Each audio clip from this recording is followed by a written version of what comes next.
നിലമ്പൂരിൽ അങ്കത്തട്ട് ഒരുങ്ങിക്കഴിഞ്ഞു. ആര്യാടൻ ഷൗക്കത്ത്, എം സ്വരാജ്, അഡ്വക്കേറ്റ് മോഹൻ ജോർജ്, കൂടെ PV അൻവറും കൂടിയാകുമ്പോൾ തീപാറുന്ന ചതുഷ്കോണ മത്സരത്തിനാണ് നിലമ്പൂർ സാക്ഷിയാകുന്നത്. ഈ അവസരത്തിൽ ഇവർ 4 പേരുടെയും ഇതുവരെയുള്ള പ്രവർത്തനങ്ങളെക്കുറിച്ച് ഒരു പോസ്റ്റ്മോർട്ടം നടത്താമെന്ന് തോന്നുന്നു.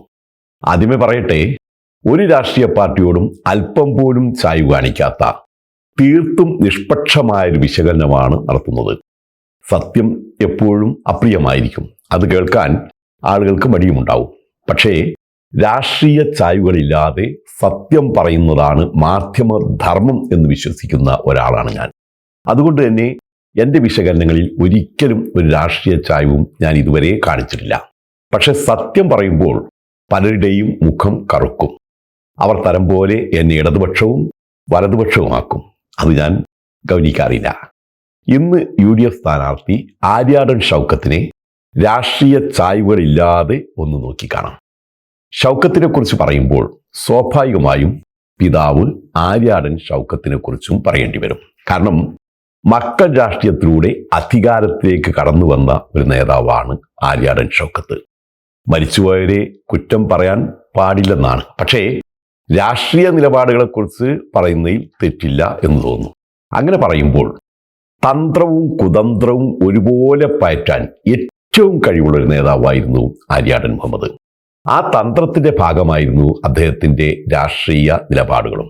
മലപ്പുറം ജില്ലയിലാണെങ്കിലും നിലമ്പൂർ ഹിന്ദു ഭൂരിപക്ഷമുള്ള നിയോജക മണ്ഡലമാണ് അന്നും ഇന്നും. അവിടെ ഭൂരിപക്ഷ ഹിന്ദുക്കളുടെ പ്രീതി പിടിച്ചു പറ്റാൻ ഏറ്റവും എളുപ്പവഴി ന്യൂനപക്ഷ മുസ്ലിങ്ങളെ കുറ്റം പറയുന്നതാണെന്ന് കണ്ടെത്തി മുസ്ലിങ്ങൾക്കെതിരെയായിരുന്നു എന്നും ആര്യാടന്റെ പോരാട്ടം. മലപ്പുറം ജില്ലാ രൂപീകരണ തീരുമാനമുണ്ടായപ്പോൾ അതിനെതിരെ 1968 നിരാഹാരം കിടക്കാൻ തയ്യാറായ മനുഷ്യനാണ് ആര്യാടൻ എന്നോർക്കണം. മലപ്പുറത്ത് നടന്ന ജില്ലാ രൂപീകരണ വിരുദ്ധ സത്യാഗ്രഹത്തിന്റെ മുൻനിര നേതാവായിരുന്നു ആര്യാടൻ. മുസ്ലിം ലീഗിനെതിരെ എന്നും ആയുധമെടുത്ത വ്യക്തിയാണ് ആര്യാടൻ മുഹമ്മദ്. സവർണ പൊതുബോധത്തെ തൃപ്തിപ്പെടുത്തിയാൽ മാത്രമേ നിലമ്പൂരിൽ വിജയമുള്ളൂവെന്ന് അറിഞ്ഞ ഒരു നീക്കമായിരുന്നു അത്. അതേസമയം തെരഞ്ഞെടുപ്പ് വരുമ്പോഴെല്ലാം മുസ്ലിം ലീഗിന്റെ പടിപ്പുര നിരങ്ങാനും ഉളുപ്പില്ലാതെ കയറി ചെല്ലാനും ഒട്ടും മടിക്കാത്ത നേതാവായിരുന്നു ആര്യാടൻ മുഹമ്മദ്. തെരഞ്ഞെടുപ്പ് പ്രഖ്യാപനത്തിന് മാസങ്ങൾക്ക് മുമ്പേ ഈ പൊറാട്ട് നാടകം ആരംഭിക്കുകയും ചെയ്യും. പണ്ട് കുഞ്ഞാലിക്കുട്ടിയുടെ ജാഥയിലേക്ക് ഔദ്യോഗികമായി ക്ഷണിക്കാതെ തന്നെ ആര്യാടൻ എത്തിയൊരു കഥയുണ്ട്. അവിടെ വെച്ച് വാതോരാതെ കുഞ്ഞാലിക്കുട്ടിയെ പുകഴ്ത്തി പറയുകയും ചെയ്ത സംഭവമുണ്ട്. ഓ, തെരഞ്ഞെടുപ്പ് അടുത്തു അല്ലേ എന്ന് ആരോ വേദിയിൽ വെച്ച് തന്നെ അന്ന് അടക്കം പറഞ്ഞ് ചിരിച്ച ചരിത്രമുണ്ട്. ഏതായാലും എണ്ണ പുരട്ടിയ നാവുള്ളൊരു നേതാവായിരുന്നു ആര്യാടൻ മുഹമ്മദ്. ആരെയും വശീകരിക്കാനും പറഞ്ഞ് വശത്താക്കാനും കാര്യങ്ങൾ പറഞ്ഞ് ഫലിപ്പിക്കുവാനും ശത്രുക്കളെപ്പോലും സ്വപക്ഷത്ത് നിർത്താനും കഴിയുന്ന അനിതര സാധാരണമായൊരു വഴക്കം ആ നാവിനുണ്ടായിരുന്നു. CPMന്റെ ചുണക്കുട്ടിയായിരുന്ന ഏറനാട്ടിന്റെ ചെഗുവേര എന്നറിയപ്പെട്ടിരുന്ന കരിക്കാടൻ കുഞ്ഞാലി എന്ന K കുഞ്ഞാലി MLA സഖാവ് കുഞ്ഞാലിയെ ക്രൂരമായി കൊലപ്പെടുത്തിയ കേസിലെ പ്രതിയാണ് ആര്യാടൻ മുഹമ്മദ്. ആര്യാടൻ മുഹമ്മദ് ഉൾപ്പെടെയുള്ളവരാണ് തന്നെ വെടിവെച്ചതെന്ന് മറ്റാരും പറഞ്ഞതല്ല, കുഞ്ഞാലി തന്നെ മരണമൊഴി പോലും നൽകിയതാണെന്നാണ് കേൾക്കുന്നത്. അതേ ആര്യാടന് വേണ്ടി വോട്ട് പിടിക്കാൻ നടക്കേണ്ട ഗതികേട് CPMനുണ്ടായത് ആ നാവിൻ്റെ ബലത്തിലാണ്. അതേ കളരിയിൽ പയറ്റിത്തെറിഞ്ഞ മകൻ ഷൗക്കത്തിനും അതുണ്ട്. ഷൗക്കത്ത് നല്ല പ്രസംഗകനാണ്, നല്ല തിരക്കഥാകൃത്താണ്. അദ്ദേഹത്തിന്റെ ദൈവനാമത്തിൽ പാഠം ഒന്നൊരു വിലാപം, വിലാപങ്ങൾക്കപ്പുറം തുടങ്ങിയ ചിത്രങ്ങളെല്ലാം ഞാൻ കണ്ടിട്ടുണ്ട്. അത് കണ്ട് അദ്ദേഹത്തോട് എനിക്ക് ഏറെ മതിപ്പും തോന്നിയിട്ടുണ്ട്.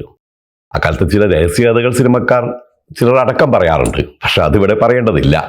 സിനിമയുടെ ലോകത്ത് ഇത്തരം അടക്കം പറച്ചിലുകൾ സ്വാഭാവികമാണ്. അത് അങ്ങനെയൊരു ലോകമാണ്, അതിവിടെ വിഷയമല്ല. ഈ ചിത്രങ്ങളൊക്കെ നിർമ്മിക്കാനുള്ള പണം സംഭരിച്ചതിനെ കുറിച്ചും ചില കഥകൾ കേട്ടിട്ടുണ്ട്. അതും ഞാൻ വിശ്വസിക്കുന്നില്ല. പക്ഷെ തരം പോലെ ആരെയും ഇകഴ്ത്താനും പുകഴ്ത്താനും കഴിയുന്ന ഒരു തൊലിക്കട്ടിയുണ്ടല്ലോ, അത് ഷൗക്കത്തിന് പൈതൃകമായി കിട്ടിയതാണെന്ന് പറയാതിരിക്കാനാവില്ല. മുസ്ലിം യൂത്ത് ലീഗിന്റെ തെരഞ്ഞെടുപ്പ് ആലോചനാ യോഗത്തിൽ ഷൗക്കത്ത് എത്തിയപ്പോൾ പണ്ട് ആര്യാടനും തെരഞ്ഞെടുപ്പ് കാലത്ത് ആ തിണ്ണ നിരങ്ങുന്നത് അറിയാതെ എനിക്ക് ഓർമ്മ വന്നു. പാണക്കാട് കുടുംബത്തിനെതിരെ CPMകാർ പോലും പറയാത്ത അവഹേളനമാണ് പണ്ട് ഷൗക്കത്ത് നടത്തിയത്. അത് പാണക്കാട് കുടുംബം ഇപ്പോൾ സൗകര്യപൂർവ്വം മറന്നെങ്കിലും ജനം മറക്കാനിടയില്ല. പാണക്കാട് കുടുംബം ആത്മീയ വാണിഭം നടത്തുന്നുവെന്നും ആത്മീയ തട്ടിപ്പ് നടത്തുകയും ആൾദൈവങ്ങൾ ചമയുകയും ചെയ്യുന്ന എല്ലാവർക്കുമെതിരെയും അന്വേഷണം നടത്തുന്ന പോലെ പാണക്കാട് കുടുംബത്തിനെതിരെയും അന്വേഷണം നടത്തണമെന്നും പറയാൻ ഷൗക്കത്തല്ലാതെ മറ്റൊരു നേതാവും ഇന്നോളം തയ്യാറായിട്ടില്ല. പക്ഷേ 2016 തോൽവി ഷൗക്കത്തിന് വലിയൊരു ഷോക്കായിരുന്നു. അതോടെയാണ് അതുവരെ ലീഗിനെ കുറ്റം പറഞ്ഞു നടന്ന ഷൗക്കത്തിന് പെട്ടെന്ന് മനംമാറ്റമുണ്ടാകുന്നത്. പതിയെ പതിയെ ഷൗക്കത്ത് ലീഗ് വേദികളിൽ പോലും പ്രത്യക്ഷപ്പെട്ടു തുടങ്ങി. മതവിരുദ്ധനായിരുന്ന ഷൗക്കത്ത് മതക്കാരനായി മാറി. പണ്ട് പിതാവ് ആര്യാടൻ മുഹമ്മദും ഏറ്റവും ആക്രമിച്ചത് പാണക്കാട് കുടുംബത്തെ തന്നെയാണ്.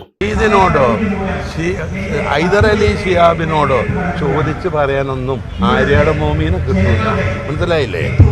ഇതിലെ ഭരണഘടനയും ജനാധിപത്യ മര്യാദയും കൂട്ടുത്തരവാദിത്വമൊന്നും ഇന്നെ പഠിപ്പിക്കാൻ മജീദല്ല ഹൈദരലി ശിഹാബ് തങ്ങൾ പോലും വളർന്നിട്ടില്ല. പക്ഷേ ഷൗക്കത്ത് ഇപ്പോൾ അതൊക്കെ മറന്നിരിക്കുന്നു. ഷൗക്കത്ത് ഇപ്പോൾ പറയുന്നത് കേൾക്കണ്ടേ? ഇതാ: വർത്തമാനകാലത്ത് എൻ്റെ ഏറ്റവും വലിയ ശക്തിയും സ്രോതസ്സും എനിക്ക് കിട്ടിയത് പാണക്കാട് കൊടപ്പനക്കൽ കുന്ന് തറവാട്ടിൽ നിന്ന് എനിക്ക് ലഭിച്ച അനുഗ്രഹവും ആശീർവാദവുമാണ് എന്ന് എനിക്ക് എവിടെ പറയാനും മടിയില്ല. ഒരു സംശയവുമില്ല. എന്നെ അത്രമാത്രം ഹൃദ്യമായാണ് സ്വീകരിച്ചത്. ഹൃദ്യമായി. ഇത് മുസ്ലിം ലീഗുകാരെങ്കിലും എഴുതി വെക്കണേ. കാരണം ഞാൻ ഉറപ്പിച്ചു പറയാം, ഇതേ നാവ് കൊണ്ട് ഇയാൾ നാളെ മാറ്റി പറയും. ഒരു സംശയം വേണ്ട. ഇതും വേണമെങ്കിൽ എഴുതി വെച്ചോളൂ. ഇനി മുനവറലി തങ്ങൾ ഷൗക്കത്തിനെ തിരിച്ചു പുകഴ്ത്തുന്നത് കേൾക്കട്ടെ. ആ കുടുംബം ഞങ്ങളുടെ കൂടപ്പിറപ്പാണ്. നമ്മുടെ ഒരുമിച്ച് ഒരുപാട് കാലം രാഷ്ട്രീയമാകുമ്പോൾ അങ്ങോട്ടും ഇങ്ങോട്ടൊക്കെ അഭിപ്രായ വ്യത്യാസം, പക്ഷേ വ്യക്തിപരമായും രാഷ്ട്രീയപരമായും ഒക്കെ എന്നും ഒന്നിച്ചെന്ന് കൊണ്ടുപോയിട്ടുള്ള പാരമ്പര്യമായിട്ടുള്ളത്. സ്വന്തം കുടുംബം ആത്മീയ തട്ടിപ്പ് നടത്തുന്നു എന്ന് പറഞ്ഞൊരു മനുഷ്യനോട് പൊറുക്കാൻ മാത്രമല്ല, ആര്യാടൻ കുടുംബം എൻ്റെ സ്വന്തം കുടുംബമാണെന്നൊക്കെ പറയാനുള്ള ആദരണീയനായ മുനവറലി തങ്ങളുടെ ആ ഉദാരമനസ്കതയുണ്ടല്ലോ, അത് അതിശയകരമാണ്. ഒരു കണക്കിന് അനുകരണീയവുമാണ്. ലീഗ് നേതാക്കളുടെ ഈ മറക്കാനും പൊറുക്കാനുമുള്ള കഴിവ് അറിഞ്ഞു തന്നെയായിരുന്നു ആര്യാടൻ മുഹമ്മദും തരം പോലെ അവരെ ഇകഴ്ത്തിയതും പുകഴ്ത്തിയതുമെല്ലാം എന്നോർക്കണം. തെരഞ്ഞെടുപ്പ് വരുമ്പോൾ ആര്യാടന്മാർ ലീഗിന്റെ കാല് പിടിക്കും. ഉമ്മൻചാണ്ടി നേതാക്കളെ സമാധാനിപ്പിക്കും. അവസാനം ലീഗ് വോട്ട് മുഴുവൻ ആര്യാടന്റെ പെട്ടിയിൽ വീഴുകയും ചെയ്യും. അതേസമയം കാന്തപുരം AP അബൂബക്കർ മുസ്ലിയാരുടെ തിണ്ണ നിരങ്ങി കാന്തപുരം സുന്നി വോട്ടും വള്ളിക്കാവിൽ പോയി അമൃതാനന്ദമയി ലോകത്തിന്റെ മാതാവാണ് എന്ന് പറഞ്ഞ് ഹിന്ദു വോട്ടുകളും പിടിച്ചെടുക്കും. ഭൂലോകത്തുള്ള മുഴുവൻ മനുഷ്യരും ആരാധിക്കുന്ന ഒരു വ്യക്തി ഇന്ന് ജീവിച്ചിരിപ്പുണ്ടെങ്കിൽ അതമ്മ മാത്രമാണ്. ആ കാര്യത്തിൽ സംശയം വേണ്ട. ഇതാണ് രാഷ്ട്രീയവും രാഷ്ട്രീയക്കാരും. അവിടെ സ്ഥിരം മിത്രങ്ങളുമില്ല, സ്ഥിരം ശത്രുക്കളുമില്ല. ആരെയും ആർക്കും എപ്പോൾ വേണമെങ്കിലും കൂട്ടുപിടിക്കാം, കൂട്ടുപിരിയുകയും ചെയ്യാം. അപ്പ കാണുന്നവനെ അപ്പ എന്ന് വിളിക്കണം, അത്രയേ ഉള്ളൂ. ഇനി ആര്യാടൻ ഷൗക്കത്ത് എങ്ങനെ സ്ഥാനാർത്ഥിയായി എന്ന് നോക്കണം. പലരും വിചാരിക്കുന്ന പോലെ അത് കോൺഗ്രസ് പൂർണ്ണ മനസ്സോടെ അങ്ങ് എടുത്തൊരു തീരുമാനമല്ല. സ്ഥാനാർത്ഥിത്വം കൊടുത്തില്ലെങ്കിൽ ഷൗക്കത്ത് കാലുമാറുമെന്നും കാല് വാരുമെന്നുമുള്ള ഒരു പേടി കൊണ്ട് ഷൗക്കത്തിന് മുന്നിൽ കോൺഗ്രസ് കീഴടങ്ങിയതാണ്. അരിഭക്ഷണം കഴിക്കുന്ന ആർക്കും അത് വ്യക്തമാകും. അല്ലെങ്കിൽ മലപ്പുറം DCC പ്രസിഡന്റ് VS ജോയിക്ക് ഉറപ്പിച്ച സീറ്റാണത്. അവസാനം അടുത്ത തെരഞ്ഞെടുപ്പിൽ ജയസാധ്യതയുള്ളൊരു സീറ്റ് നൽകാമെന്ന ഉറപ്പിലാണ് ജോയിയെ തൽക്കാലം സമാധാനിപ്പിച്ച് നിർത്തിയത് എന്നാണ് അറിവ്. ഷൗക്കത്ത് പണ്ട് ഇതുപോലെ സമ്മർദ്ദ തന്ത്രങ്ങൾ പ്രയോഗിച്ചിട്ടുണ്ട്. VV പ്രകാശിനെ നിലമ്പൂർ സ്ഥാനാർത്ഥിയാക്കിയപ്പോൾ ഇടം തിരിഞ്ഞു നിന്ന ഷൗക്കത്തിനെ അവസാനം DCC പ്രസിഡന്റ് സ്ഥാനം നൽകി തൽക്കാലം സമാധാനിപ്പിച്ച ചരിത്രവും കോൺഗ്രസിനുണ്ട്. VV പ്രകാശിന്റെ തെരഞ്ഞെടുപ്പ് വേദിയിലെത്തിയപ്പോൾ അദ്ദേഹം ആര്യാടൻ ഷൗക്കത്തിന് കൈനീട്ടി. എന്നാൽ കൈ കൊടുക്കാൻ പോലും ഷൗക്കത്ത് തയ്യാറായില്ല. തൻ്റെ അടുത്ത് ഇരിക്കാൻ ക്ഷണിച്ചു, അതിനും ഷൗക്കത്ത് വഴങ്ങിയില്ല. അങ്ങനെ അല്പത്തരം അറിയാതെ പ്രകടിപ്പിച്ചു പോകുന്നൊരു നേതാവാണ് അദ്ദേഹം. ആര്യാടൻ ഷൗക്കത്ത് ചെയർമാനായ നിലമ്പൂർ അർബൻ ബാങ്കിൽ അഴിമതി നടന്നതായ ആരോപണം മാത്രമല്ല, സഹകരണ വകുപ്പിന്റെ ഒരു കണ്ടെത്തലാണത്.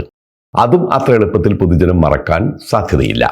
ഷൗക്കത്ത് പ്രസിഡന്റായ കാർഡ് എന്ന NGOയുടെ പേരിൽ കമ്പ്യൂട്ടർ പരിശീലന കേന്ദ്രം തുടങ്ങുന്നതിന് കോടികളാണ് ഇവിടെ നിന്നും ലോൺ എടുത്തത്. ആ കോടികളെല്ലാം ഭരണസമിതി എഴുതിത്തള്ളിയെന്നായിരുന്നു കണ്ടെത്തൽ. അതുപോലെ തന്നെ നോട്ട് നിരോധനം മറയാക്കി കോടികളുടെ കള്ളപ്പണം വെളുപ്പിച്ചെന്ന ആരോപണവും ബാങ്കിനെതിരെ ഉണ്ടായിരുന്നു. അതുമാത്രമല്ല, കെട്ടിട നവീകരണത്തിന്റെ മറവിൽ കോടികളുടെ വെട്ടിപ്പ് നടത്തിയെന്ന ആരോപണവും നിലവിലുണ്ട്. ഇതൊക്കെ ജനം പെട്ടെന്നങ്ങ് മറക്കുമോ എന്നെനിക്കറിയില്ല. ഇതുകൊണ്ടൊക്കെ തന്നെയാണ് 2016 ആര്യാടൻ ഷൗക്കത്ത് മത്സരിച്ചപ്പോൾ 11,504 വോട്ടുകൾക്ക് പരാജയപ്പെട്ടത് എന്ന് ഓർക്കണം. 2021 അതേ PV അൻവറിനോട് അതേ മണ്ഡലത്തിൽ മത്സരിച്ച VV പ്രകാശ് പരാജയപ്പെട്ടത് വെറും 2,700 വോട്ടിനാണ് എന്നും ഓർക്കണം. ഇങ്ങനെയൊക്കെ നോക്കുമ്പോൾ അണികളുടെ പിന്തുണ ഉണ്ട് എന്നല്ലാതെ ജനസമ്മതി ഇല്ലാത്ത നേതാവാണ് ആര്യാടൻ ഷൗക്കത്ത്. PV അൻവർ പറഞ്ഞ പോലെ ജയസാധ്യത കുറഞ്ഞ സ്ഥാനാർത്ഥി. പക്ഷേ ഒത്തുപിടിച്ചാൽ മനയും പോരും എന്ന് പറഞ്ഞ പോലെ UDF ഒത്തുപിടിച്ചാൽ അവിടെ ഷൗക്കത്തിനും ജയസാധ്യതയുണ്ട് എന്ന് മാത്രമല്ല, ജയസാധ്യത ഏറെയുണ്ട്. കാരണം കഴിഞ്ഞ തെരഞ്ഞെടുപ്പിൽ വെറും 2,700 വോട്ടുകൾക്കാണ് PV അൻവർ വിജയിച്ചത്. ഒരു ചതുഷ്കോണ മത്സരമാകുമ്പോൾ അത് മലക്കം മറിക്കാവുന്ന വോട്ടുകൾ മാത്രമാണ്. UDF അതിനുവേണ്ടി ഇപ്പോൾ രംഗത്ത് ഇറക്കിയിരിക്കുന്നത് യുവനിരയെയാണ്. കോൺഗ്രസ് ലീഗ് യൂത്തന്മാർ അവിടെ ഏറെ ആവേശത്തിലാണ്, ഒറ്റക്കെട്ടുമാണ്. അത് ഫലം കാണാൻ സാധ്യതയും ഏറെയാണ്. ഇതൊക്കെയാണ് സത്യം.